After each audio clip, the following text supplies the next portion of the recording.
નમસ્કાર. નિર્માણ ન્યૂઝની વિશેષ રજૂઆત ઝીરો અવર કાર્યક્રમ સાથે હું છું યજ્ઞ ત્રિવેદી.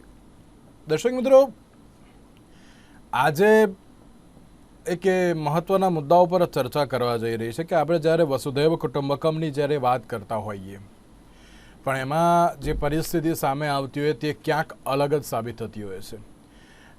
બાંગ્લાદેશની જે સિચ્યુએશન જે સામે આવી છે, બાંગ્લાદેશની રાજધાની ઢાકામાં પણ બાંગ્લાદેશ નેશનલ પાર્ટી જે BNP છે તેમણે ઇન્ડિયન હાઈ કમિશનની સામે વિરોધ પણ વ્યક્ત કર્યો હતો. જે હિન્દુઓ પર જે હિંસક ઘટનાઓ જે સામે આવી, બાંગ્લાદેશમાં જ્યારે શેખ હસીનાએ જે બાંગ્લાદેશ છોડ્યું ત્યારથી લઈને અત્યાર સુધી હિન્દુઓ ઉપર જે હત્યાના જે કિસ્સાઓ અત્યારે ઘણા બધા વધી રહ્યા છે. હત્યાની સાથે સાથે અત્યારે તેમની ઉપર હિંસા પણ હજી જોવા મળી રહી છે. અને બીજી બાજુ જે પરિસ્થિતિ સામે આવી છે તેને લઈને સવાલ પણ યથાવત જોવા મળતો હોય છે કે આ પરિસ્થિતિને હવે અટકાવી કેવી રીતે. કારણ કે અત્યાર સુધી આપણે એમ જોયું છે કે તેને અટકાવવા માટે એક પ્રયત્ન હાથ ધરવામાં આવતા હોય છે. પ્રયત્નો હાથ ધરવાની સાથે સાથે ઘણી બધી ચર્ચા વિચારણાઓ પણ અત્યારે કરવામાં આવતી હોય છે. પણ BNP એમ કહે છે કે જો ભારત અમને ચટગાંવ માટે કહેશે તો અમે બંગાળ, બિહાર અને ઓડિશા પણ હવે પરત લઈશું. એટલે હવે એવી પરિસ્થિતિ સામે આવી ગઈ છે કે હવે એક હાથ લે ઓર એક હાથ દે. અને અત્યારે એક સવાલ એ પણ થતો હોય છે કે બાંગ્લાદેશમાં અત્યારે કેમ આ પ્રકારની પરિસ્થિતિ જોવા મળી. વેસ્ટ બેંગાલ અત્યારે કંઈ બોલતું નથી, એટલે કે જે મમતા બેનર્જી દ્વારા પણ અત્યારે કોઈ પણ પ્રકારની જે પ્રતિક્રિયા આપવામાં આવતી નથી.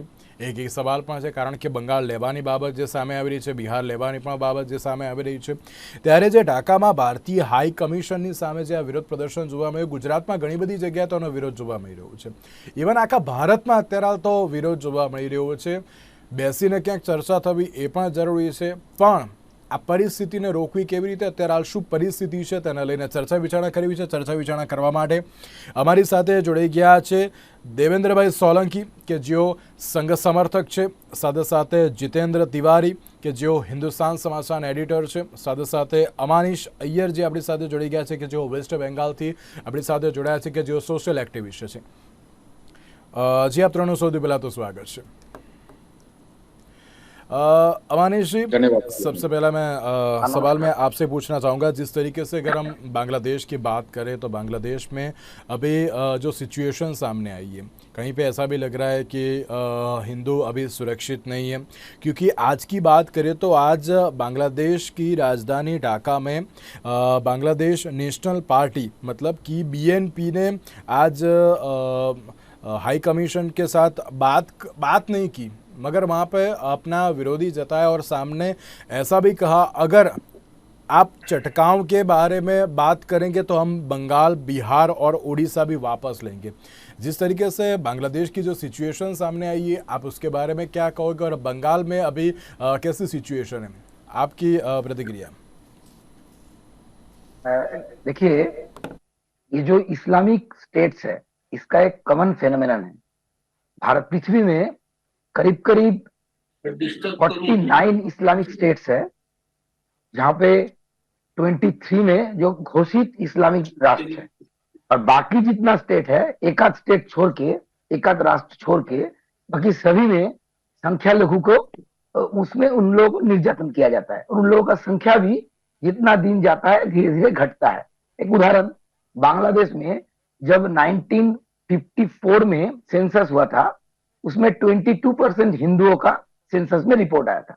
बाद में जब बांग्लादेश का मुक्ति युद्ध हुआ, 1974 में जब सेंसस आया, उसमें वो घट के 13.5 मतलब 13.5% हो गया.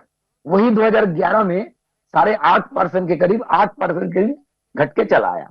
मतलब ये एक कॉमन फेनोमेनन है. इस्लामिक राष्ट्र में संख्यालघुओं के ऊपर अत्याचार होता है, उनको कन्वर्सन होता है अथवा उनको मारा जाता है. तो बांग्लादेश का अभी जो वर्तमान स्थिति है वो भयानक है. मैं एक छोटा रिपोर्ट आपको बोलता हूं. वहां पे एक संगठन है हिंदू बौद्ध क्रिश्चियन ऐक्य मंच बोल के, उनका जो संख्या लघु है सब मिलके एक मंच बनाया है और अपने आप को सुरक्षित रखने का प्रयास कर रहे हैं. तो उसका एक रिपोर्ट है रिसेंटली जो आया है. उस रिपोर्ट के अनुसार अभी विगत कुछ दिन में 2071 घटना घटा है हिंदू, बौद्ध और क्रिश्चियनों के ऊपर हमला का, मूलतः हिंदुओं के ऊपर। उसमें और एक रिपोर्ट में आ रहा है, उसमें करीब करीब 9 का हत्या किया गया, 9 डेथ इज ऑकर्ड, एंड उसमें 17 बहनों को, माता बहनों को मोलेस्टेड किया गया है, रेप किया गया है, हत्या का चेष्टा किया गया है। एक उल्लेख और भी उसमें है, इस बीच में 377 मंदिर को तोड़ा गया है। उसमें 2-4 उल्लेखयोग्य मंदिर का नाम आपको मैं बोल रहा हूं। एक है कैवर्त मंदिर, उस कैवर्त जो लक्ष्मी नारायण का मंदिर है, जो बांग्लादेश में हिंदुओं के आस्था का एक केंद्र बिंदु है, उसको तोड़ा गया है। नोआखाली में एक बहुत बड़ा काली मंदिर है, उसको तोड़ा गया है। और एक विशेष विषय, कुछ दिन पहले दिनाजपुर बोल के जो जिला है, उसमें एक काली मंदिर में हम लोगों के देश के श्रद्धेय प्रधानमंत्री नरेंद्र मोदी जी एक मुकुट उस मां को उपहार के तौर पे चढ़ाया था। उस मुकुट को चोरी किया गया है, और मुकुट का जो रखवाला था, मतलब उस मंदिर का जो पुरोहित था, उसको ही इस चोरी के इल्जाम में फंसाया गया है। एक दूसरा रिपोर्ट आपको बोल रहा हूं, उसमें जो रिपोर्ट आ रहा है कि सैफुल बोल के जो एक लॉयर का हत्या वहां पे हुआ था, जो मूलतः मुसलमानों के द्वारा ही हुआ था, उस सैफुल की हत्या के मामले में 168 लोगों को गिरफ्तार किया गया है कल टोटल, और उसमें एफआईआर में और 400 से ऊपर संख्या जो दिया गया है वो अननोन पर्सन के नाम पे। मतलब कोई भी अभी हिंदू एकत्रित होकर कुछ भी एजिटेशन करेगा, उसमें से किसी को भी गिरफ्तार करके उसी 400 में से घुसा देगा, ऐसा परिस्थिति है। और एक विशेष उल्लेखयोग्य विषय है जिसको उल्लेख करना जरूरी है, बहुत सारा सरकारी इंस्टीट्यूशन, उसमें स्कूल कॉलेज भी इंक्लूड है, उसके अध्यापक प्रोफेसरों को भी मुचलेका देकर उनको अपने पद से रिजाइन देने के लिए बाध्य किया गया है। इसमें 2-3 नाम आप लोगों को मैं उल्लेख कर रहा हूं। ढाका विश्वविद्यालय का जो रजिस्ट्रार थे, उनका नाम था अतनु भट्टाचार्य। उनको डराया गया, उनको परिवार को मारने का हुमकी दिया गया, उनको मुचलेका देके रिजाइन दिलवाया गया। फिर शिखा रानी पाल, ये है कुमिल्ला का एक बड़ा स्कूल, हाई स्कूल का ये अध्यापक थे, उनको भी मुचलेका देके अपने पद से रिजाइन देने के लिए बाध्य किया गया। विनायक सेन जो चट्टग्राम, मतलब जो चटगांव है, चटगांव का एक प्रीमियर यूनिवर्सिटी है, उस यूनिवर्सिटी का अध्यापक थे, उनको भी कुछ दिन पहले मुचलेका देके उनको भी रिजाइन करवाया गया। टोटल 52 ऐसा इंसिडेंट विगत 2-3 महीने में पूरे बांग्लादेश में हुआ है। ऐसा एक विषम परिस्थिति में बांग्लादेश की अभी जनता अभी जी रहे हैं। बहुत सारा लोग पश्चिम बंगला के तरफ आने का प्रयास कर रहे हैं, और पश्चिम बंगला में भी स्थिति एक ही जैसा है। यहाँ पे सिर्फ एक ही पॉजिटिव पॉइंट है, ये भारत के भीतर है, और इसमें हिंदू अभी भी 70% है। जब हिंदू का संख्या घटेगा विगत 5, 7, 10 साल में, तब बांग्लादेश जैसा ही पूर्ण रूप से परिस्थिति पश्चिम बांग्ला में भी होगा। पश्चिम बांग्ला का भी कुछ डिस्ट्रिक्ट में आपको उल्लेख कर रहा हूं, जैसे मुर्शिदाबाद हुआ, दिनाजपुर हुआ, 24 परगना हुआ, हावड़ा के कुछ इलाका हुआ, मालदा हुआ, ऐसे बहुत सारे डिस्ट्रिक्ट में भी बहुत खराब परिस्थिति है, विषम परिस्थिति है। हम लोग के होम मिनिस्ट्री की एक रिपोर्ट मैं कुछ दिन पहले देख रहा था, उसमें हावड़ा, बर्धमान, 24 परगना, ये 3 जिला बहुत खराब परिस्थिति में है। इसमें टेररिज्म का वर्क चल रहा है। कुछ साल पहले आप लोगों को याद रहेगा, बर्धमान में एक जगह है जिसका नाम था खगरागढ़, उसमें एक घर पे तृणमूल कांग्रेस के नीचे कार्यालय था, ऊपर में एक घर में 4-5 व्यक्ति जो बांग्लादेश जमात से जुड़े हुए हैं, वो आया था, 1 साल से रह रहा था और बम तैयार कर रहा था। तो बाई चांस वो बम ब्लास्ट हो गया, सब लोगों का मृत्यु हुआ। तब सामने आया कि पश्चिम बांग्ला में कुटीर शिल्प जैसा, छोटा छोटा जो शिल्प होता है ना, कुटीर शिल्प जैसा यहाँ पे भी टेररिज्म का काम चल रहा है। तो यही बांग्लादेश का स्थिति यही पश्चिम बंगाल को लेके मैं आपको सवाल कर रहा हूँ जितेंद्र जी। जिस तरीके से अगर हम बांग्लादेश की बात जो सामने आ रही है, कहीं पे ऐसा ही लग रहा है कि नहीं, अब बांग्लादेश में अब हिंदुओं का रहना बहुत ही मुश्किल हो गया है, क्योंकि जिस तरीके से शेख हसीना ने बांग्लादेश को छोड़ा, वो चली गई वहाँ से, फिर उसके बाद मंदिरों पर जो हमले हुए, कहीं पे ऐसा भी लगा कि नहीं जो हिंदुस्तान के जो लोग हैं उनको भी बोल दिया गया था कि नहीं आप भी बांग्लादेश को छोड़ दो। वो लोग छोड़ने की बात कर रहे थे, मगर यहाँ पे बॉर्डर भी सील कर दी गई थी।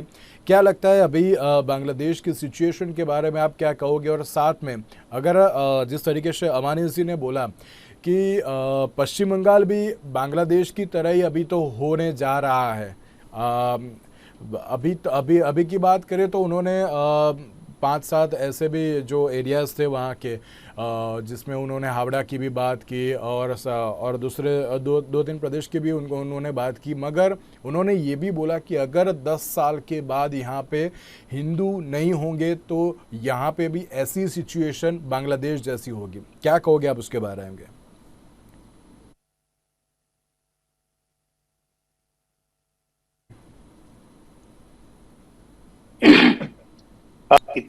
मेरी आवाज आ रही है? जी जी, आ रही है, आ मेरी रही आवाज है। आ रही है? हाँ, नमस्कार। देखिए, जो हालात है वो बहुत विस्फोटक हैं और चिंताजनक हैं, परंतु साथ ही साथ मैं ये भी कहूंगा कि पूरी तरह से निराशा वाले भी नहीं है। ये जरूर है कि जो बांग्लादेश का कल्चर है, और बांग्लादेश का ही कल्चर नहीं, जैसा पहले मेरे मित्र ने बताया कि सारे इस्लामी देशों का यही एक कल्चर है, चाहे वो अब हमसे टूट के पाकिस्तान हो या बांग्लादेश हो। और ये पहली बार नहीं है कि वहां हिंदुओं को निशाना बनाया गया। यहाँ तक कि 1992 में, यानी इस देश को, जिसको भारत की मदद से ये देश बना है, वो इतना कृतघ्न निकला, या वहां के लोग अपने मजहबी जुड़ाव के कारण इतने निकृष्ट हैं, क्योंकि वो मजहब ही उनको सिखा रहा है कि आप जो है समान रूप से किसी दूसरे पूजा पद्धति के साथ नहीं रह सकते। तो 1992 में जब इस देश में राम जी के मंदिर के लिए आंदोलन चल रहा था, अब जब बाबरी ढांचा गिराया गया, तब से एक शुरुआत हुई है। 1992 में बहुत सारे मंदिर बांग्लादेश में भी तोड़े गए थे, उस समय भी बहुत सारे प्रदर्शन हुए। उसके बाद जब ये बेगम खालिदा जिया का जो समय रहा है, उस समय पर भी बहुत हिंदुओं को, जिस संगठन का नाम लिया है, हिंदू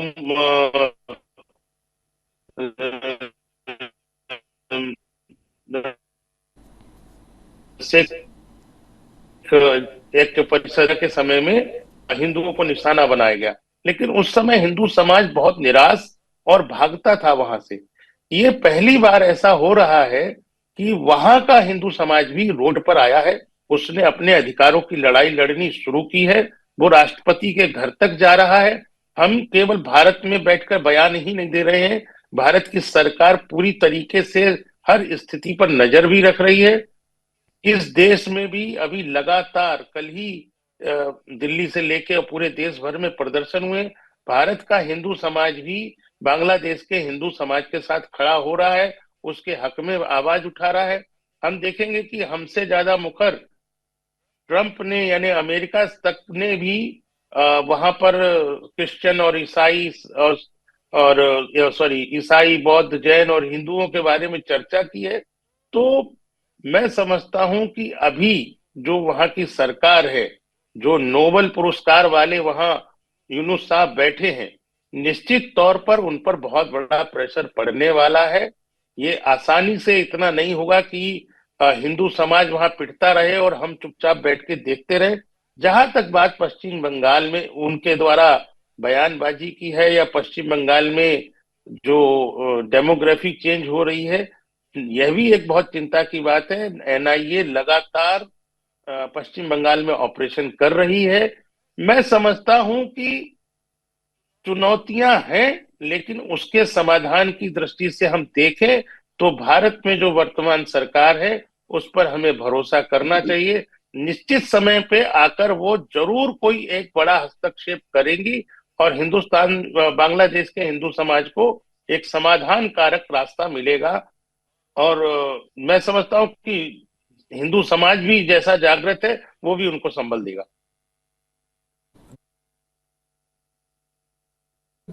એમ કહેવાય ને કે એક્સપેક્ટેડ ન હતી, કારણ કે ભારતે અત્યાર સુધી દરેક લોકોને મદદ કરી છે. દરેક જગ્યાએ અત્યારે તો જે ભારત આગળ આવીને ઊભું રહ્યું છે, અને અત્યારે હિન્દુઓની જ આ પરિસ્થિતિ બાંગ્લાદેશમાં જોવા મળી રહી છે. આપ તેને કઈ રીતે જોઈ રહ્યા છો? પ્લસ અમાનીશજીએ એક બહુ મહત્વની વાત કહી કે જો પશ્ચિમ બંગાળ અત્યારે ભારતમાં છે એટલા માટે અત્યારે આ પ્રકારની પરિસ્થિતિ વણસી નથી, અને જો વણસશે તો અત્યારે પશ્ચિમ બંગાળ પણ બાંગ્લાદેશ જેવી સિચ્યુએશનમાં આવશે. આપ તેને પણ કઈ રીતે જુઓ છો? યજ્ઞભાઈ, આપને અને આપના બધા જ દર્શકોને મારા નમસ્કાર.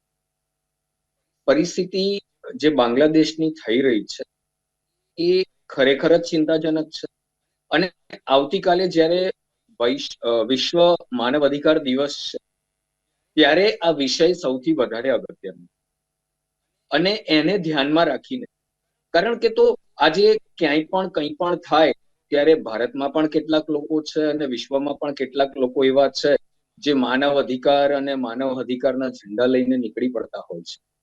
અને સ્વાભાવિક છે, માનવ અધિકાર ખૂબ અગત્યનું છે, પરંતુ આજે એ વખતે જે લોકો લઘુમતી અને એના માનવ અધિકારોની જે વાત કરતા હોય છે એ આજે બાંગ્લાદેશની લઘુમતી હિન્દુ એના પર થઈ રહેલા અત્યાચારો, ત્યાં હિન્દુ બેન દીકરીઓ સાથે થઈ રહેલી નિર્મમતા, હિન્દુઓની થઈ રહેલી હત્યાઓ, હિન્દુ મંદિરોને જે રીતે તોડવામાં આવી રહ્યા છે, એના પર જે હુમલા થઈ રહ્યા છે, એ બાબતે એક પણ શબ્દ માનવ અધિકારવાદીઓ જે બની બેઠેલા, હું કહીશ, એક પણ શબ્દ બોલી નથી રહ્યા. ત્યારે આજે હિન્દુ જાગૃત છે, હિન્દુ જાગે છે, અને એનું પરિણામ આવતીકાલે અમદાવાદની સાબરમતીના રિવરફ્રન્ટ પર જોવા મળશે.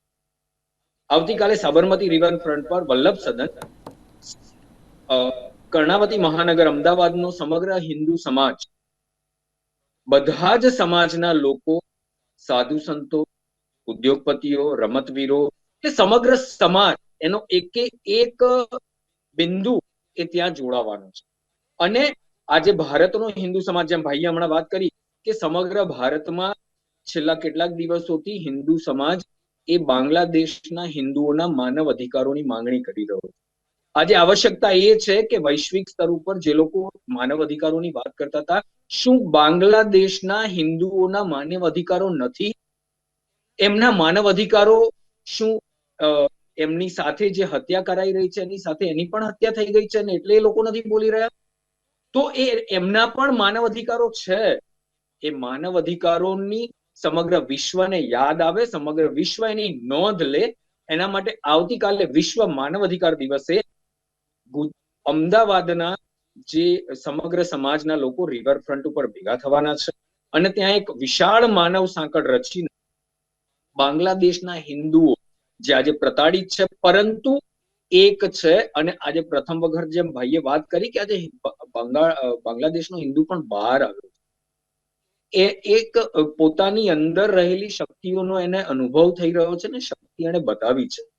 તો એ છે જે શક્તિ છે, એની સાથે ભારતનો પણ સમગ્ર સમાજ એમની સાથે જોડાયેલો છે, એમની વેદનાને અનુભવે છે, એમના માનવ અધિકારો માટે સમગ્ર વિશ્વમાં એમનો અવાજ સંભળાય, એમનો અવાજને વધારે પડઘો મળે, સમગ્ર વિશ્વ એને સાંભળે, એની નોંધ લે અને એની સામે એ એક્શનમાં આવે.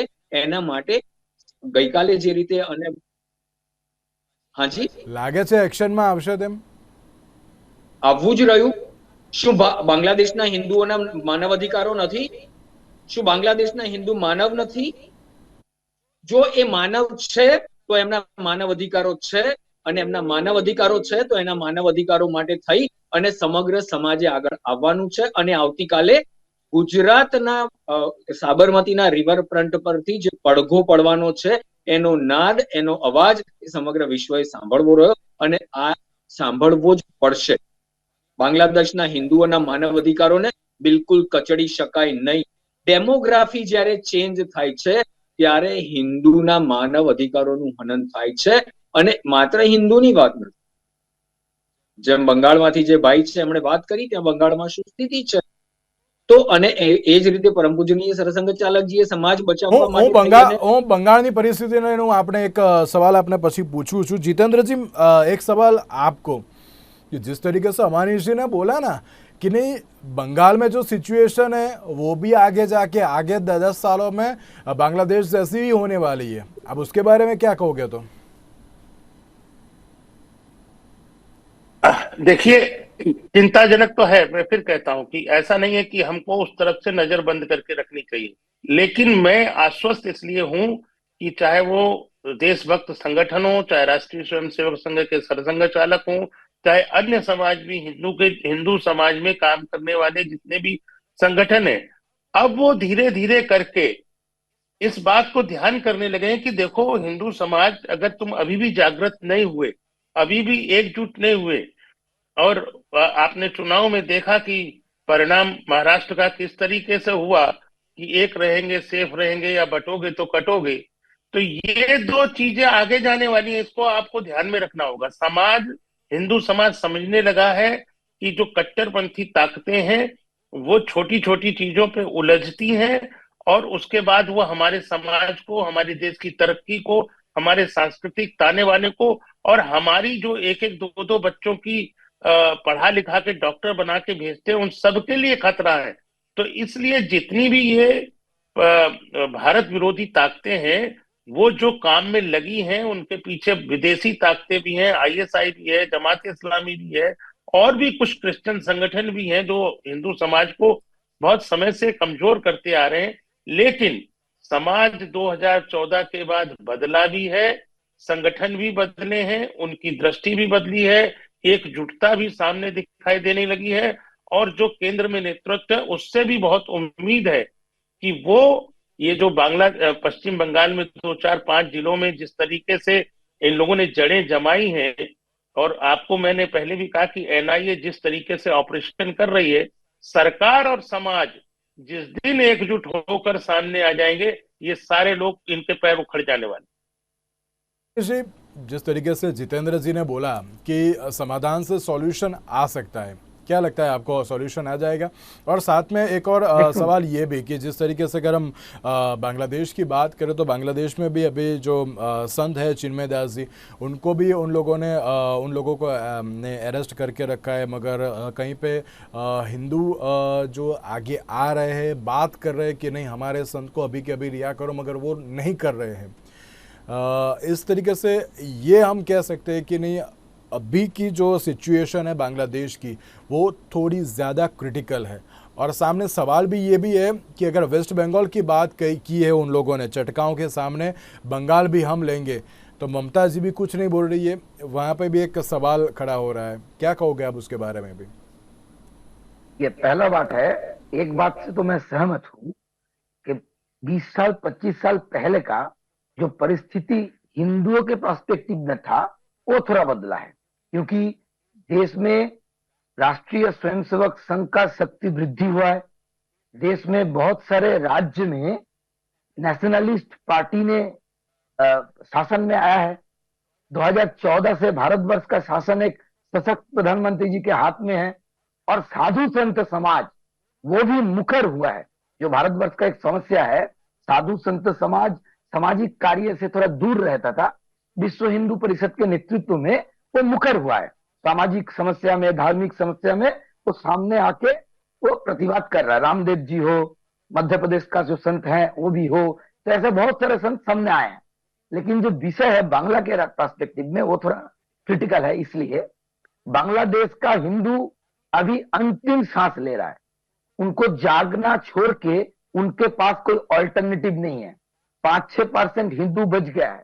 अभी भी अगर वो लोग नहीं खड़ा होगा तो मृत्यु निश्चित है, इसलिए ये बाध्यबाधकता है। लेकिन अगर 20, 25, 30 साल पहले ये जागरूकता आ जाता तो आज ये विषम परिस्थिति होता ही नहीं। बांग्ला में वही स्थिति है जो बांग्लादेश में 20 साल पहले का स्थिति था। तो बांग्ला में अभी क्या स्थिति है, हिंदू समाज में थोड़ा बहुत जागरूकता जरूर आ गया है।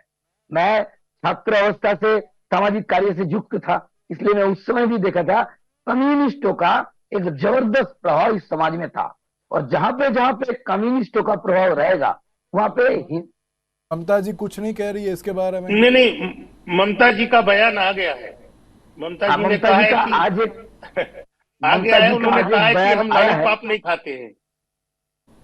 हाँ, ममता जी का एक बयान आया है, लेकिन उनका राजनीतिक एक बाध्यबाधकता है कि वो ऐसा कुछ स्टेटमेंट नहीं दे पाएगा, ऐसा कुछ स्टेप भी नहीं ले पाएगा जो थोड़ा मुसलमान के जो फीलिंग है, जो इमोशन है, उसके विरुद्ध जाएगा। उदाहरण स्वरूप मैं आपको बोल रहा हूँ, कलकत्ता में तो कल बोला गया कि हम लोग कलकत्ता को भी छीन लेंगे, लेकिन 2 4 5 साल पहले उनका ही एक नेता जिनका नाम है फिराद हकीम, उनके नाम से एक बैनर आया था, आप लोगों को याद होगा, उसमें वेलकम इन मिनी पाकिस्तान लिखा हुआ था। तो वेलकम इन मिनी पाकिस्तान जिस दल का एक विधायक लिखते हैं, जी उनका जी, दल क्या स्टेप ले सकता है? ઓકે દેવેન્દ્રભાઈ, એક લાસ્ટ એન્ડ ફાઇનલ સવાલ, જે પશ્ચિમ બંગાળની પરિસ્થિતિને લઈને અત્યારે જે સવાલ થઈ રહ્યો છે, શું કહેશો આપ તેના લઈને પણ છેલ્લે? વર્તમાનમાં મારે એટલું કહેવું છે કે આવતીકાલે સવારે 8:30 વાગે આપના બધા જ દર્શકોને વગેરેને મારું એક આહવાન છે, મારું હાર્દિક નિમંત્રણ પણ છે. આપણે બધા જ આવતીકાલે સવારે વલ્લભ સદન રિવરફ્રન્ટ સાબરમતી પર પહોંચીએ અને આપણી જે સંવેદના છે એ બાંગ્લાદેશના હિન્દુઓ સાથે છીએ એ દર્શાવીએ. અને સમગ્ર વિશ્વમાં જ્યારે માનવ અધિકારની વાત ચાલે છે ત્યારે બાંગ્લાદેશના હિન્દુઓના પણ માનવ અધિકારો છે. એ માનવ અધિકારોનો આપણે ત્યાં આવી અને વિશાળ માનવ સાંકળ રચીને ઉદ્ઘોષ કરીએ. એ માટે આપના પ્રત્યેક દર્શકોનું ને આપના દરેકનું હું નિમંત્રણ આપું છું. બીજી, આપે જે પશ્ચિમ બંગાળની વાત કરી, તો એ બાબતે મારું એટલું કહેવું છે કે હિન્દુ જેટલો ઝડપથી જાગૃત થઈ રહ્યો છે, એ હિન્દુ જાગરણ, સામાજિક જાગરણ જે થઈ રહ્યું છે તે ખૂબ જ અગત્યનું છે. અને એ હવે કેટલાક જે ખતરાઓ આપ જોઈ રહ્યા છો એની સામે બાંગ્લાદેશના હિન્દુઓ જે રીતે ઉભા થયા છે, જે રીતે પોતાની શક્તિ દર્શાવી છે, એ સમગ્ર વિશ્વને એનું એક નિર્દેશ. जी बिल्कुल, जितेंद्र जी हमारे जी धन्यवाद हमारे साथ जुड़ने के लिए। देवेंद्र भाई आपनो पण आभार हमारे साथ चर्चा विचारणामां जोड़वा माटे। दर्शक मित्रों, बांग्लादेशमां जे अत्यारे तो हिंदुओ पर जे अत्याचारनी बाबत सामे आवी छे, आगामी समयमां केवी रीते समाधानकारी अत्यारे तो जे सोल्यूशन आवशे, प्लस पश्चिम बंगाळनी पण जे बाबत जे सामे आवी छे हवे तेमां पण केवी रीतनो सुधार आवशे, तो आवनारो समय ज बतावशे। तेनी साथे आजना जरूर कार्यक्रममां रजा आपशो। नमस्कार।